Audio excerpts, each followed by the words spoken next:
President of the African Development Bank, Katung, additional 6 bonds commitment from Africans in diaspora. Federal government says it is committed to bringing back dominant tanneries and luring more capital into the nation's tannery industry. Oil prices steady early Thursday after sinking to their lowest level this year, and CBN's cashless policy in focus on the program this morning. I am Leah Katung Babatunde, welcoming you to this edition of Business Express, and of course it is coming to you on the network service of the Nigerian Television Authority, the NTA.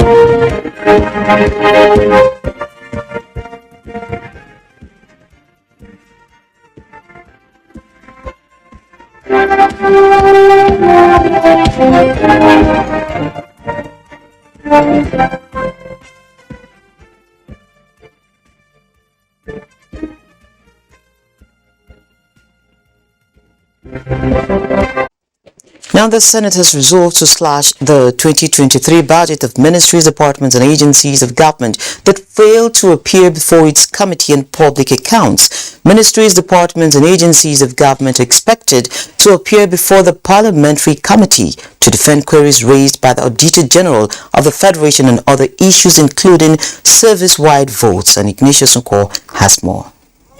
Not to use household that they have become recalcitrant, but they have vehemently refused to appear before our committee. This list of agencies and of course the amount that is attached or that's against their names that they have spent, they are staggering. In the next 1 week, if the name of an agency is here, that agency should reach the Committee on Public Accounts of the Senate to sort out when the agency will appear before the committee. If there is no communication whatsoever and no cogent and verifiable reasons are given, we'll slash. Okay, from Ignatius Nko there, we inform you that President African Development Bank Group AFDB Akinwumi Adesina has made a case for diaspora funds that target developmental projects in Africa. Akinwumi emphasized through remittances. He stated these at an event, Development Without Borders, leveraging the African diaspora for inclusive growth and sustainable development in Africa, organized by the bank in collaboration with the African Union Commission, the International Organization for Migration, and the African Continental Free Trade Area Secretariat.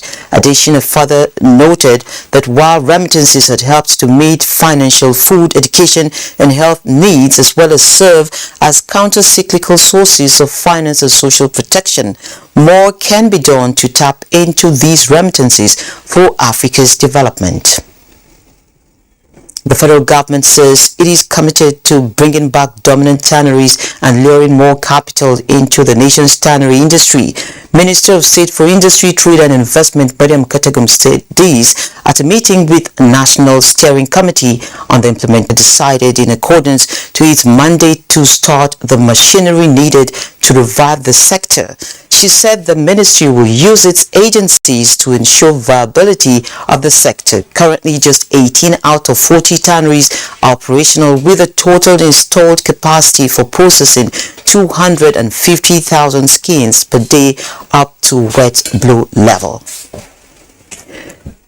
On the commodity level this year, in the previous session, though concerns of economic slowdowns weakening fuel demand continues to cap gains, but crude futures gained 1% to $72.75 per barrel. Brent had settled on Wednesday below the year's previous closing low touched on the first day of 2022, while U.S. West Texas Intermediate crude had fallen to a fresh yearly low. Now let's see other prices on the commodities market.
Now, this week, the Central Bank of Nigeria, in a regulatory statement, restricted the maximum cash withdrawal over the counter by individuals and corporate organizations per week to 100,000 naira and 500,000 naira.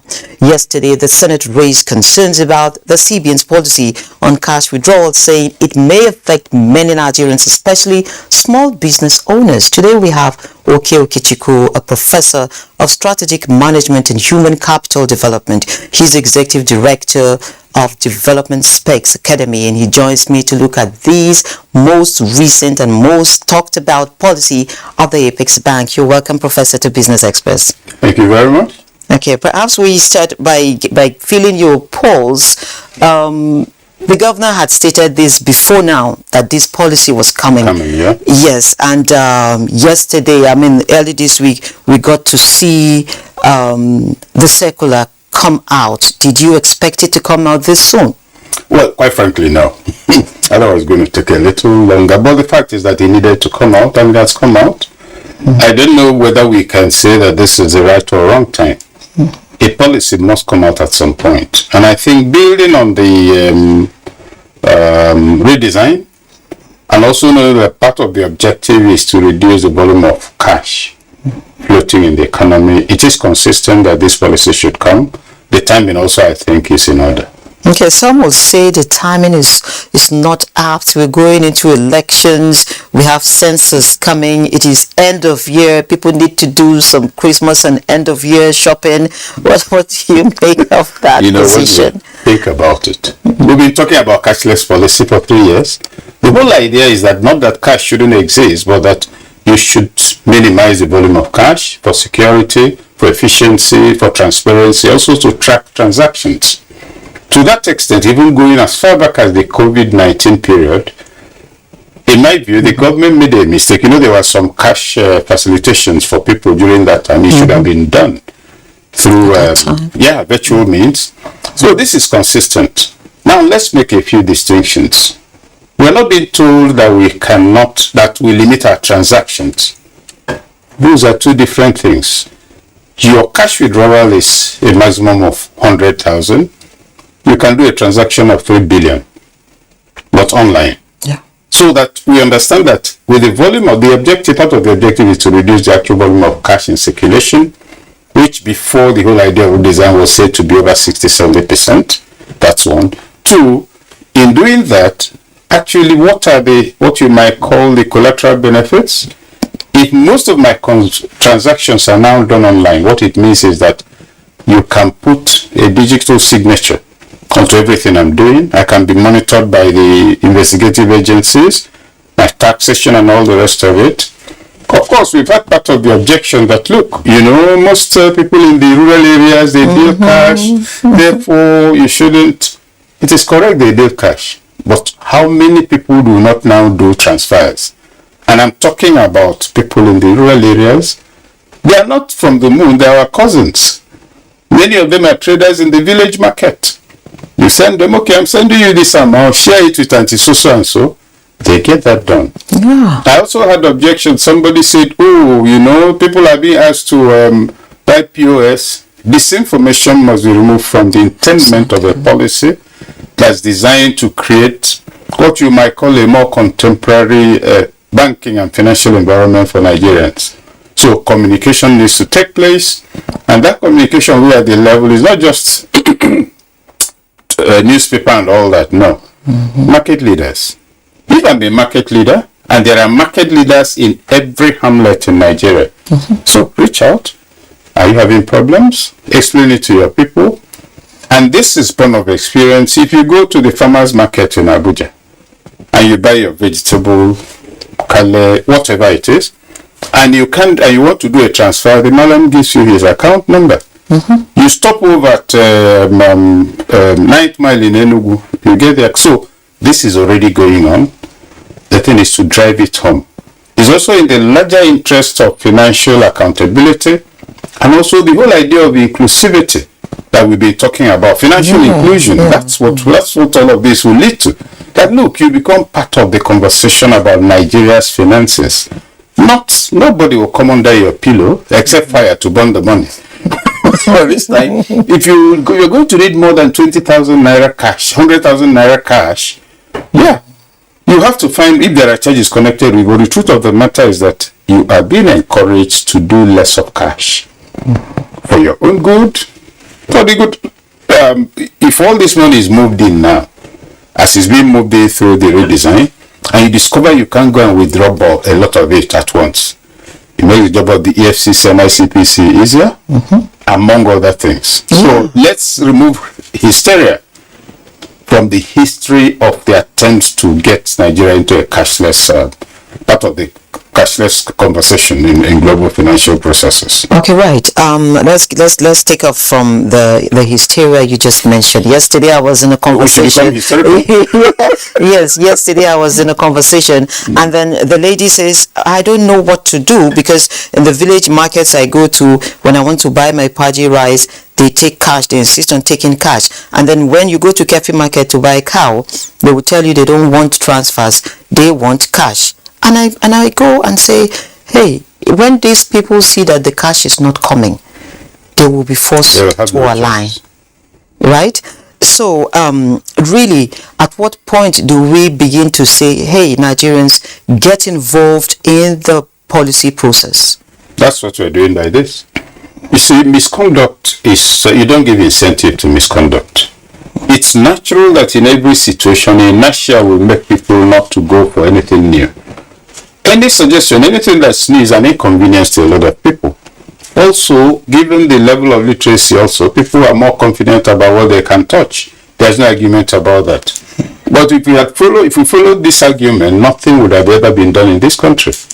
You know, we moved from parliamentary to presidential system. We made all kinds of changes. We introduced new policies on education. We created federal road safety. Somebody could have said, don't create road safety, you know. After all, people are not misbehaving. So, a position that's based on ignorance and a refusal to migrate onto a new platform does not constitute an argument against what is good. The cow seller who wants money is less at risk when he migrates onto the digital platform. He's come there probably with 15 cows, he's finished selling them, he's carrying a couple of millions up and down. That extra luggage he doesn't have to carry, the money is secure. So it presents an opportunity for what you might call compulsory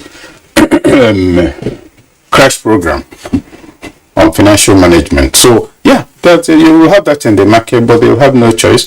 Remember also that when the whole idea of even the notification you get after a transaction via SMS, there was some issue about it when it first came up. No, don't send it. My phone might get lost. That's what we could have stopped the policy.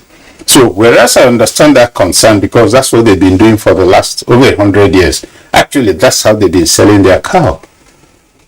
But ask them, the conversation about sale of cow, you now do it by phone. Before, you later write a letter or travel for 3 weeks. So should we withdraw the phone? If you say we shouldn't withdraw the phone, my friend, go on and do virtual transactions. You know. So there's also the argument that it's been a flurry of regulations happening simultaneously by the Apex Bank in the span of 4 to 6 months, weeks thereabout. For starters, this limits. We have been in a conversation here, and I like the fact that you said you don't give incentive to misconduct. Then we'll also look at this other set of people that say if I go electronic, perhaps the government will realize I'm not poor. Mm-hmm. And we realize I've not been paying tax. We'll discover I've been misbehaving. We'll discover I've even been funding Boko Haram. That's what government ought to find out. So move on to the highway. There's a road taking us from here to Lokoja. It's tarred. Nylon tar, everything, traffic signs. But you choose to take bush path because you like harvesting people's cassava when you're traveling. No, come on the express. That's what is going on now. Now, in the matter of plethora of policies, let's face it. Is our nation in a good state? You see, somebody has a health problem.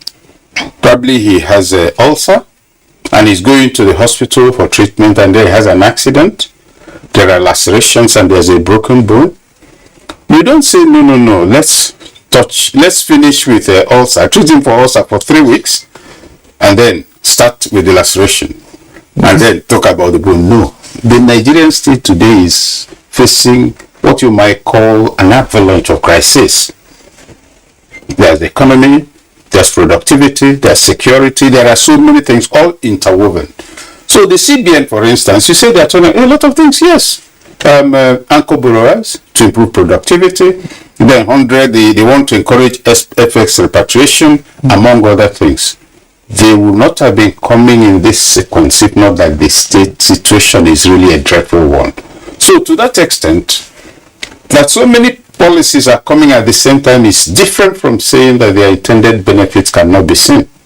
That's number one. Number two, if you say there are challenges, I will agree. But you then make a distinction between challenges arising from the policy itself and challenges arising from the operating environment. If, for instance, I know there has been some criticism about the Anchor Borrowers program. Some farmers can't pay back because they couldn't harvest. But that's because bandits invaded their farms. Is that the fault of the CBN? So you see that a disaggregation of a sound intervention, between a sound intervention and the challenges of the environment will become a strong element in understanding what is being done. Now, in the instant case of a withdrawal, the expected benefits is that people are encouraged to now spend less cash, carry less cash, become part of a measurable financial inclusion template, and to that extent also facilitate the ability of the state to do who you really are. With a lot of cash movement, we don't know your financial capacity, we don't know what you do, among other things. So to that extent, it is a very good attempt to warehouse everything so that fiscal policy and monetary policy finds an inclusive environment where every participant in the economy, his signature can be seen. Okay, Professor, before I let you go, how will this impact the nation's development plan? What will it translate into? If all of us are into it, the challenges at the level of national development are multifaceted, but this one has to do with what you might call the finances, managing the economy and all the rest of it. Over and above all of that, what I'd like us to actually look at is this. It's true we're heading towards an election. A census is being planned. There's even Christmas, which is more serious than election for a lot of people. Now, all over the world, are pressures increasing on nations and peoples? Yes. If they are increasing, what's your response to pressure? Is to develop the ability to cope. And that's where the energy should be focused on. Right now, all these things are being planned. You can't take a holiday in order to have a bath. It's part of your preparation on a daily basis. So, in terms of national development, if you're talking financial inclusion and you're looking at its impact, you can say it's progress. If you're talking about even project management and monitoring of financial transactions across all platforms, the answer is yes. If you're looking at SMEs, and that's where concerns have been expressed, they do mostly cash transactions. So with this thing now, it's going to create a problem for them. Yes, conversion does not occur in a day. First, should we have financial inclusion? Yes. Should we do more virtual transactions? Yes. Where actually there should be some attention, serious attention and concern, which is outside of the policy itself, is the challenges of cybersecurity. That's where some investment will be made if you want, comprehensive, holistic development. Everybody goes virtual. I hack into a system and clean out X number of billions is done. So I think there should be some investment by organizations, all of them, in greater digital security. And one specific suggestion in that regard is what you call disaggregation. This is the NTA. Let's suppose you have a big website.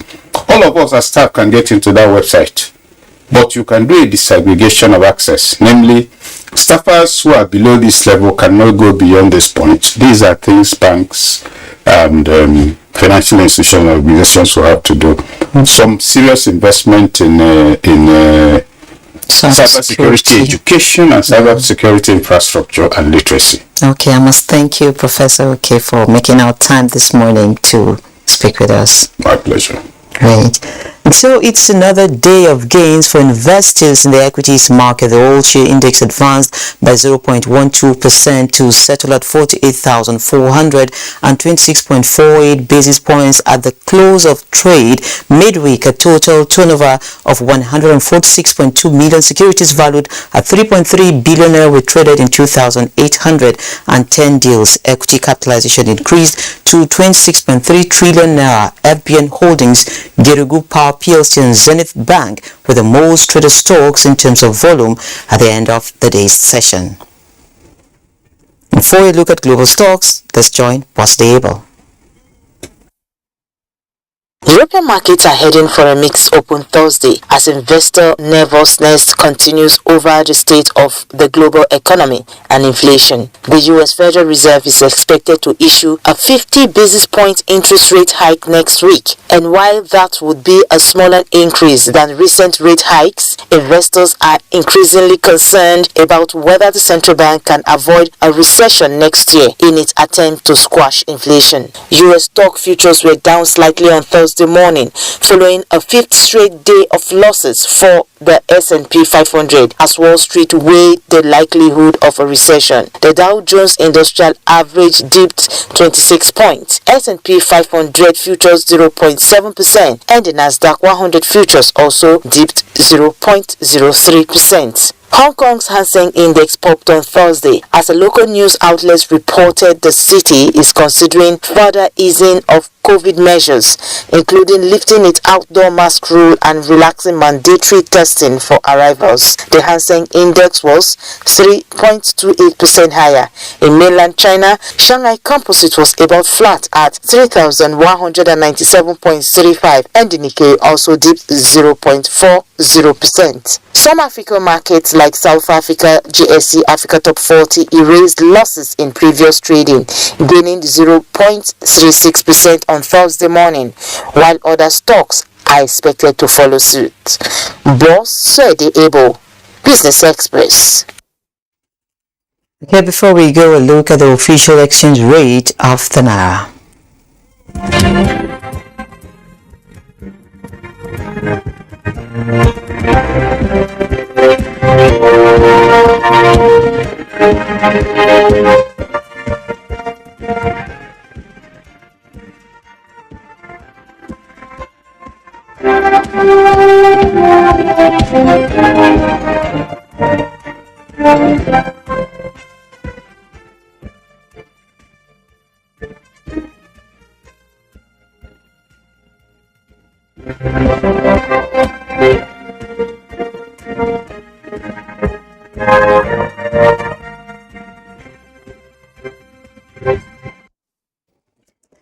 And with that, we draw the curtains on this episode of Business Express. Remember to send in your comments, observations, and suggestions. Also be informed that all previous episodes are available on YouTube on the NTA's channel. You can also communicate with us via various social media platforms. Business Express returns Friday at 3 p.m.